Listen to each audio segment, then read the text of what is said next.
Welcome to the 34th episode of the Reading and Writing Podcast. I'm your host, Jeff Rutherford. Stay tuned for my interview with Margaret Coel, author of The Spider's Web, a Wind River Reservation mystery. And if you haven't subscribed yet to the To Be Read newsletter, check it out today at www.tobereadbooks.com.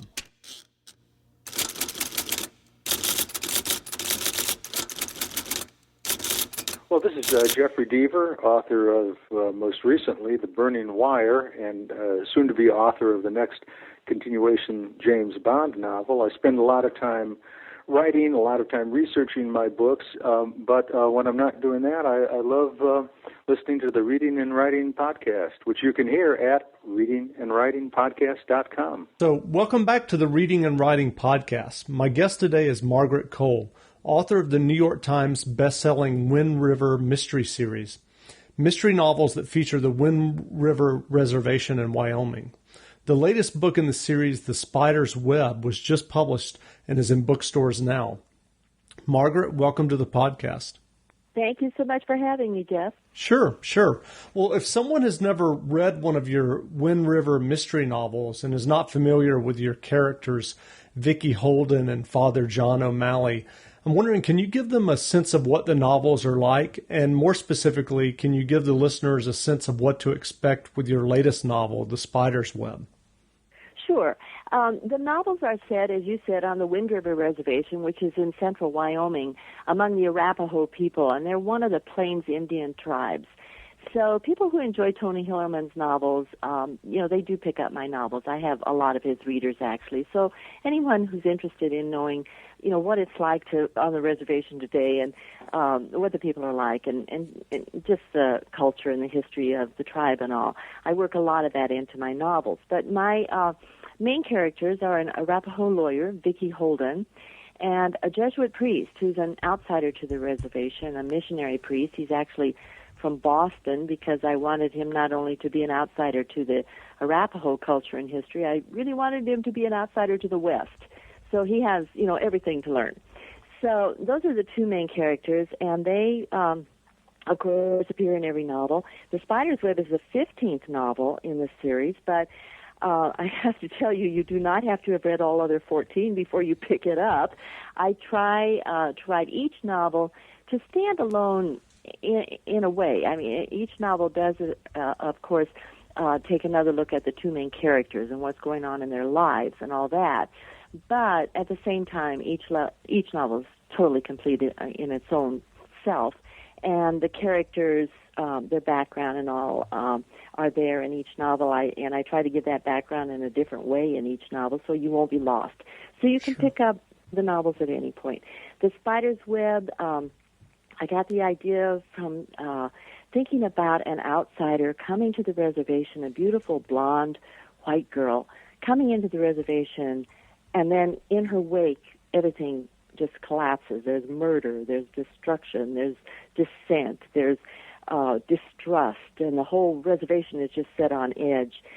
And when a young Arapaho man is murdered, the other Arapahos look to the outsider and blame her, even though she appears to be innocent. And Vicky Holden is called in to protect her rights, which is ironic for Vicky because she's an Arapaho woman who went off to Denver to become educated, to become a lawyer, so that she can protect the rights of her own people. And here, in this case, she finds herself looking after the rights of this outsider whom her own people believe is probably guilty of murdering this Arapaho man. And it also puts her at odds with Father John, even though they have been, they're great partners, and they have always worked together in all the other novels. They're always on the same page. But in this novel, Father John, who's a counselor, who has heard umpteen confessions, who's seen into the dark recesses of the human heart, he has seen something in this white girl that makes him suspect that she could very well be capable of this murder. So Vicky and Father John find themselves at odds. So everything is just at odds by the appearance of this outsider on the reservation. Right. What has been the reaction by the Arapaho people to your novels? And I'm curious what feedback you've gotten over the years. As you mentioned earlier, this is the 15th novel in the series. Right. Well, they have been great. Before I started writing the mystery novels, I wrote a nonfiction book on the Arapaho people, and it's called Chief Left Hand. It's a biography of one of their leaders and also a history of the people when they lived on the plains, the central plains of Colorado, which were their homelands. And they liked that book very much. That book came out in 1981, and I'm proud to say it's never gone out of print. So it's still actually pretty widely read. And what's the name of the book again? It's called Chief Left Hand. Great. And so they liked that book. So that was really, an entry for me into their world. I started going to the reservation while I was researching that book, and began to meet the people and get acquainted with them and all. So I wrote other history books before I started writing these mystery novels, and when I decided to write a mystery novel, it seemed like a natural segue for me to set the novels among the Arapahoes, because I was very familiar with the reservation, and I'd been there a lot, and I knew the people. So how they accepted this? Well, I can tell you that about, I think it was 3 or 4 years ago, they chose my book, Killing Raven, for their One Book, One County program. And the Wind River Reservation sits within Fremont County, Wyoming. So One Book, One County, and everybody was reading Killing Raven. And then I was invited up to the reservation to speak to the colleges and the high schools and all. And then the Arapahoes had a celebration for me on the reservation, and it was incredible. They had a feast. Everything is always a feast. And then they had a feast. Everybody's invited also. You know, they sent out flyers. You all come. You know, they put ads in the newspaper. Well, they had about 300 people showed up, and they really could have fed the whole county, but 300 people showed up. And the elders were there, and they prayed for me in Arapaho, and they had the dancers were there, and the drummers and the singers, and they had an MC, and they had a program, and so people got up and talked about the books, and it was wonderful. It was just delightful. One woman got up and she said, "Well, everybody writes about the Sioux and the Navajo," she said. "It's about time somebody wrote about us." So it was just lovely. And then they just laden me with gifts. They really did. They gave me a beautiful Pendleton blanket. And when they give you a blanket, they don't just hand you a folded blanket. They have a little ceremony. They wrap you in the blanket. And it was lovely. And when it was at the end of the little ceremony, they asked me to get up and say a few words. And I was so touched. You know, I was on the verge of tears. And I got up and I said, "You know, of all the wonderful things that have happened to me in my career, this is the most wonderful." And there was just dead silence in this big ballroom, just dead silence. And then a woman's voice from across the ballroom said, "Really?" So it was just very touching. It really was. Every time I go to the reservation, they're very kind to me. They're very generous. They're hospitable people, very generous, hospitable people. They come to my book signings, which I have in the area. They buy my books. They write me emails. They call me up. They give me their opinions about my books. Yeah, they're very involved. And then they tell me my friends tell me on the reservation that one of the biggest games that they play up there is trying to figure out who all these people really are. Right. So what is it about that culture and that setting that inspires you to write these novels? I just got interested in them because, as I said, they were the people in Colorado. There were 3 Native American tribes that lived in Colorado in the old time, as they say, and the Arapahoes and Cheyennes on the plains, and the Utes in the mountains. And I'm a native of Colorado. I'm a 4th-generation Coloradan, so I grew up on all these stories, and all my life, I was always interested in the people who were here first, the people who were here before my family and everybody else came.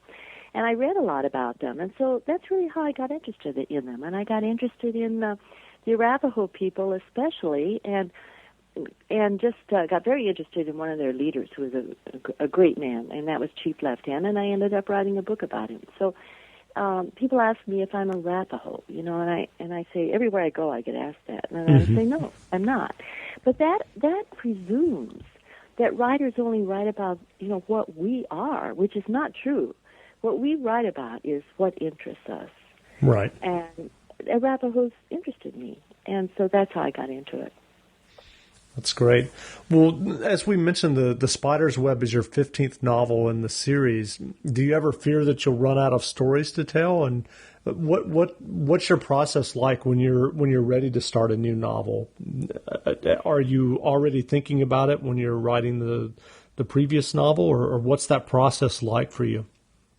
Usually while I'm writing a novel, I'll get an idea for the next novel. It's just interesting how that happens, but it usually comes out of the research I happen to be doing for the novel I'm writing. And then I'll read some sidelines, just something will click, and I'll think, oh, that would be interesting to go off in that direction in a different novel. Mm-hmm. I get my ideas from two places. One is from history, because I wrote history, and I'm fascinated with the past, and I'm fascinated with the way in which the things that happened out here in the West on the plains, which the Arapahoes were involved in, all of it, all the old things that happened to them, the crimes and the injustices and the frauds and all that kind of thing, the land grabs.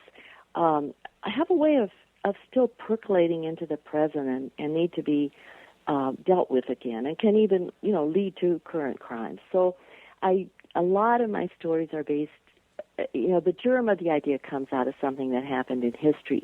And the other place I get my ideas is just from reading the newspapers. I read everything that I can about what's going on in Indian country generally, and what the issues are, and what the people are, contending with, and what they're worried about, and that kind of thing. And I clip all these articles, so I have a huge, huge file of possible story ideas. So in answer to your question, will I ever run out of ideas? I don't think so.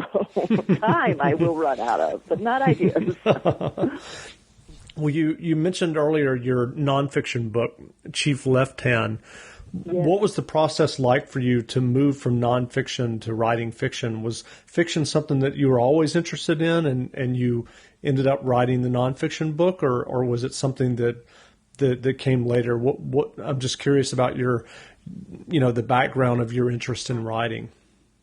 Well, I started out as a journalist, actually, as a newspaper reporter. So my background was always on the nonfiction side, the reporting, going out, doing the research, getting the information, writing the facts. Although I always, all my life, wanted to write stories. I wanted to write my own stories, and I wanted to write a novel. And I kind of think you scratch any writer, no matter what the writer writes, scratch that writer and you're going to find a would-be novelist under sure. there. And so I just always wanted to try it. And finally I reached the point where I thought, well, I'm not going to do it any sooner. I better do it now. So I decided to try it and to write a mystery novel set among the Arapahoes. And the first novel I wrote was The Eagle Catcher. Now, it was, I won't say it was difficult, but it was a challenge. I had to learn a different craft. I had to go from basically telling, which is what you do in nonfiction, to showing. Mm-hmm. And let me give you a real quick example. Sure. In nonfiction, you can say, she was angry, and that's a perfectly good sentence, and we all understand it. In fiction, you need to create a visual scene, and you need to say something like, she rose out of the pew, and she stopped down the aisle, and her heels clacked into the silence of the church. Something like that. We need to see the anger. So I think that was the biggest thing I had to learn was was drama. Was how to write drama into the story, and so, but it was fun. It was a challenge, and it was something that I worked on The Eagle Catcher, and it took me a while. I probably was maybe halfway through The Eagle Catcher before, the light kind of went on in my brain, and I thought, oh, I got it now. I see what I have to do. I see what's different here. And what was the path of publication like for you with The Eagle Catcher? Were you able to find an agent or a publisher right away? Yes, I was very fortunate. I was in the writing world, though. I had 4 other books published, all nonfiction, so I was on a different side of the room, so to speak. But I had a lot of friends in the publishing world, and I did a lot of networking. I wrote the book first, and that is so important. I have so many, hopeful writers talk to me, and they say, how can I get my book published, Well, they haven't even started writing it yet, but they're worried about how to get it published. Right. So you have to write the book first. So I wrote it first. I worked on it. I got it to the point where I thought it was pretty good, and then I went about trying to sell it. And so I did a lot of networking. Through networking with my other writer friends, I got names of agents. I contacted those agents, and one of them took me on. And then she was able to sell the Eagle Catcher to Berkeley Publishing, which is my publishing house. And not only that, but she got a contract for 2 more novels. So it took me, it was a process that took about, I'd say, 8 or 9 months of just working that through, finding the agent, dealing with the agent, waiting for the agent to sell the book. But I was pretty lucky, really. It's tough. It's a tough business to get into. Sure. But I think that it speaks to kind of the uniqueness of your setting and your series. I think that, and obviously your talent as a writer. Oh, well, thank you. I think that I also tapped into the market that Tony Hillerman had created. Sure. He had so many, millions of readers and people who love his books. I was one of them, of course. And I think he created that market. And so people were, after they read his books, they were willing to look around and say, well, what other tribes are out there that we can read about? What else is going on? And there I was. So that was helpful. So you mentioned the idea for aspiring writers that they need to write the book before they start thinking about publication. What other advice would you offer for aspiring writers who may be listening to this podcast? Honestly, I'm asked this all the time, and I have a one-word answer, and it is persistence. Or, as I just heard another writer say not long ago, you have to wear the bastards down. You just have to, you have to hang in there. You have to believe in yourself. You have to believe in your work, believe in what you've written. You have to keep working at your craft, making it the very best you can. And, really, really working at it. And then you have to keep going out and trying to sell it and trying to get it published. And, write short stories. Send them to magazines. There are a number of magazines that publish short stories. Do the homework. Find out who publishes them. Send them in. In the mystery world, there's the Alfred Hitchcock, Ellery Queen magazines. Send them in. Try to get published and just keep going, keep going. Be persistent. I am totally convinced that most, would-be writers, a lot of them, and probably most, I'll say that, they give up. They just give up. They just, right. We all have rejections, believe me. I had my share of rejections. That's part of the game, and you just have to keep going and not let it beat you down and not give up. And that's tough. That's really tough. So one word, persistence. Great. What is the writing process like for you? Do you write every day when you're working on a novel? And usually, how long of a break do you take between finishing one novel usually and starting the next? Well, I look at this as a job. This is a job, and so I go to my office, which is a dedicated room in my home. Mm-hmm. And when I go to my office, I go to work. I mean, I've even heard of writers who actually get dressed up as if they're going to an office, and they go into their office in their home, take off their tie, or whatever. But I don't do that. But I write in my sweats most of the time. Yeah. But I'm at my office, by 8:30 in the morning. And I write for probably 4 or 5 hours. And then I spend 2 or 3 hours in the day working on the business part of writing, which is dealing with editors, agents, publicists, web person, invitations to speak, and lots of things. Right. And that takes time. And so I work on that. And I also do a lot of research for each one of my books. So I, spend time, reading, doing a lot of reading on whatever it is I'm writing about. So I put in very long days. I'm usually in my office till 6:30, or 7 o'clock in the evenings, and I work 5, often 6 days a week. People ask me, well, what if you don't feel like writing? Well, you know what? A lot of days I don't feel like writing, but I sit down and I start writing, and I find out that as soon as I start writing, I feel like writing. Right. So it's what you do, and I love doing it. How much time do I take between novels? Not much. Maybe 2 or 3 weeks is all. Sure. So and then I get right to work again, and usually begin with doing a lot of research for the next novel I'm going to start. So. Do you still read a lot of fiction? And if so, who are some of the writers that you enjoy reading or that you read for inspiration? I do. I read a lot of fiction. I love to read. I'm a great reader. I read all the time. In fact, I'm reading Scott Turow's book Innocent right now. Great. And really enjoying it. It's a great book. I read. I'm an eclectic reader. I not only read mysteries. I read all kinds of novels. I just read Blackout, which is a science fiction novel by Connie Willis. Connie Willis, and it's wonderful. So I just enjoy reading really good books, and I'm a big fan of Alan First, and he writes his novels are set during the World War II period in Europe, and I just find them fascinating. So, but I'm sort of all over the map. My one author I really love is Lisa Unger, and her newest book is Fragile. So. I'm all over the map with my reading, but I'm a big reader. Great. Oh, and I should mention Craig Johnson's books, too, because he writes about the West, as do I, and his books are also set in Wyoming, and I love his books. So Craig Johnson, his last book, newest one, is Junkyard Dogs. Great. Very good. Great. What are you working on now? What's up next for you?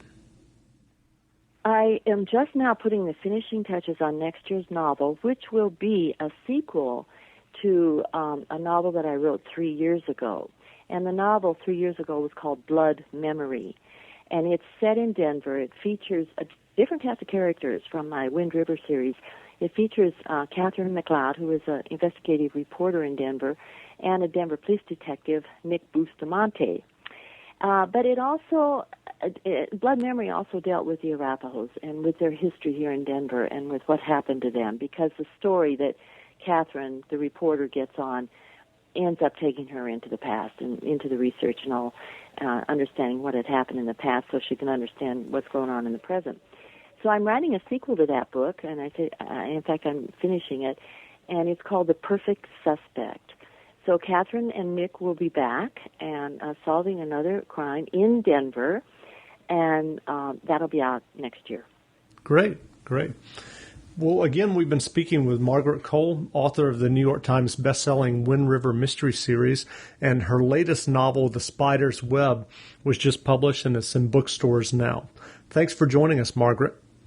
Thank you so much.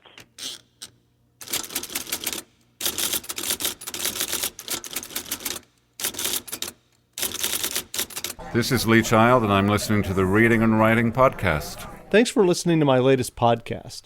If you have a chance, please leave a review of the podcast in iTunes. It only takes a moment. Until next time, read some good books and be well.